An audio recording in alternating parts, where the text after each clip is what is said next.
नमस्कार दोस्तों, मैं देवेंद्र पारिक स्वागत करता हूं आपका जीके बाई डीके चैनल पर। और दोस्तों, हमारा चैनल जिसका उद्देश्य है कि आपको जीके न केवल पढ़ाया जाए बल्कि याद करवाया जाए, और यही टारगेट लेके हम चलते हैं। इसलिए अगर आपने अभी तक हमारे चैनल को सब्सक्राइब नहीं किया तो प्लीज़ सब्सक्राइब कर दीजिए। जी हाँ, थैंक यू। अब बेल आइकन प्रेस कर दीजिए। धन्यवाद। चलते अपन पॉइंट की तरफ। पॉइंट अपना अशोक के शिलालेख और उनमें वर्णित विषय। दोस्तों, एक कहानी के माध्यम से मैं इसको टोटली आपको याद करा दूंगा, ये गारंटी है, इसलिए अंत तक आप जरूर देखिएगा इसको। देखिए, पहला शिलालेख, पशु बलि की निंदा। तो देखिए, याद रखने की कहानी जो है वो क्या है कि अशोक अपने राज्य की यात्रा पर गया और उसने देखा कि चारों तरफ क्या हो रही है, पशु बलि हो रही है। तो पहली चीज तो उसने पशु बलि देखी और उसकी क्या कर दी, निंदा कर दी। अब उसने देखा कि जब पशु बलि हो रही है तो शायद अस्पतालों में भी कुछ ऐसा ही है। तो इसलिए उसने क्या किया कि मनुष्य और पशुओं की चिकित्सा व्यवस्था को देखा, जाकर के मनुष्य की और पशु की चिकित्सा व्यवस्था देखा और देख करके और उनके यहाँ पर जड़ी बूटियां या औषधियों की व्यवस्था उसने कर दी।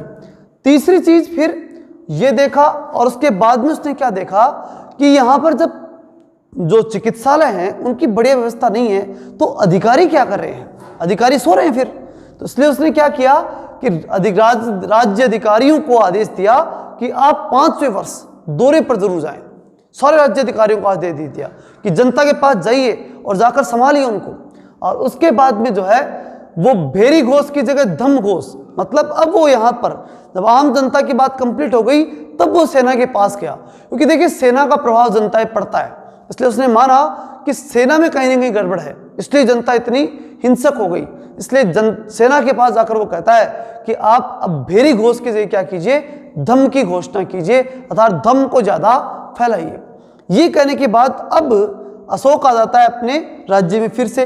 तो देखिए क्या कहता है राज्य में आकर के, जो धर्म मामात्र है, मतलब जो धर्म की रक्षा करने वाले लोग हैं, वो क्या कर रहे थे जब ये सब चल रहा था, पशु बलि हो रही थी, जब चिकित्सा व्यवस्था ठीक नहीं है, अधिकारी कुछ नहीं कर रहे, तो धर्म मामात्र क्या कर रहे हैं। इसलिए उसने धर्म मामात्रों की नियुक्ति कर दी, नए धर्म मामात्रों की। तो ये कब कितने की, 5 की, ऐसे याद रख लेना। तो 5वें में क्या है, धर्म मामात्रों की नियुक्ति। तो 5 धर्म मामात्रों की नियुक्ति कर दी। उसके बाद सारी जनता को फिर से इकट्ठा किया उसने और इसे कहा कि आप सभी अपनी आत्मनियंत्रण रखिए, अपनी इंद्रियों पर क्या कीजिए, आत्मनियंत्रण। इसलिए उसने 6 इंद्रियों पर नियंत्रण की बात कह दी। किसको, जनता को। अब जनता को कह दिया कि आप अपनी इंद्रियों पर नियंत्रण रखिए। फिर जनता को भेज दिया सबको। भेजने के बाद अब शाम के 7-8 बज गए। अब वो खुद घूमने गया जनता के पास, एक एक व्यक्तियों की पर्सनली मिलने गया। तब 7-8 बजे गया, मतलब 7वें अभिलेख में तीर्थ यात्राओं का उल्लेख, जो अशोक ने तीर्थ यात्राएं की थी उनका उल्लेख है। तो वो यात्राओं के लिए चला गया। अब वहां 7-8 बजे यात्रा करने के बाद जब वो वापस आया, ठीक है, अच्छा यात्रा में क्या हुआ, अब ये इंपॉर्टेंट बात है। तो यात्रा में लोग मिलेंगे, सच्ची भेंट हुई, सच्चा शिष्टाचार हुआ। तो वो 7-8 बजे यात्रा पर गया तो लोग कब मिले, 9 बजे। तो 9 बजे मतलब नवाभिलेख, नवे अभिलेख में सच्ची भेंट और सच्चे शिष्टाचार का उल्लेख हो गया। अब 9 बजे सबसे मुलाकात का टाइम कंप्लीट। अब वो 10 बजे पहुंच गया अपने घर पे, और घर पे आया तो जितने अधिकारी थे ना उसके राजभवन में, उन सबको बुलाया उसने। और इसलिए 10वें में उसने कहा कि भाई राजा हो और चाहे उच्च अधिकारी, उन सबको किसके बारे में सोचना चाहिए, प्रजाहित के बारे में सोचना चाहिए, जो लोग नहीं सोच रहे हैं। और इस प्रकार उनको समझाया, सारे अधिकारियों को ये बात समझाई कि प्रजाहित में ही सोचना चाहिए। कंप्लीट हो गया। अब उसके बाद 10 बजे बाद में सभी अधिकारियों को वो भेज देता है और 11 बजे वो अपने धर्म की किताबें उठाता है और उनकी व्याख्या करता है। किसकी, धर्म की। तो इसलिए धर्म की व्याख्या किस अभिलेख में, 11वें अभिलेख में। अब 11 बजे जब उसने धर्म की पूरी व्याख्या कर दी, उसके बाद वो अपने रनिवास में गया, यानी रानियों के पास गया। जब वहां गया तो वहां जाकर उसने देखा कि जो महिलाएं हैं, ठीक है, उनकी बड़ी भूमिका होती है समाज में। इसलिए उसने सोचा कि आज से जो है वो धर्म मामात्र जो है ना, वो महिलाओं को भी नियुक्त किया जाए। इसलिए महिलाओं को धर्म मामात्र रात को 12 बजे उसने घोषित कर दिया। 11 बजे धर्म की व्याख्या करके 12 बजे घर गया अपने, मतलब महिलाओं के पास गया, रनिवास में गया, तब उसने उन महिलाओं को क्या किया, घोषित कर दिया। क्या, धर्म मामात्र घोषित किया। तो 12 बजे किया, ये ध्यान रखना। तो 12वें में क्या हो गया, स्त्री महामात्रों की नियुक्ति कर दी। अब उसके बाद सो गया, सुबह जब वो उठा तब उसे मालूम पड़ा, अपने राजभवन में गया, तब जो दरबार में गया तो, कि कलिंग राज्य जो है उसके अंदर कोई राज्य का विद्रोही व्यक्ति जाकर के रहने लग गया और उसको लेके आना है। तब उसने सोचा ठीक है, कलिंग पे आक्रमण करना ही है। और इतिहास में हम पढ़ेंगे यही चीज कि वहां पर एक विद्रोही चला गया था कलिंग के अंदर, उसी के कारण से कलिंग पे उसने आक्रमण किया था। तो कलिंग पे आक्रमण कर दिया।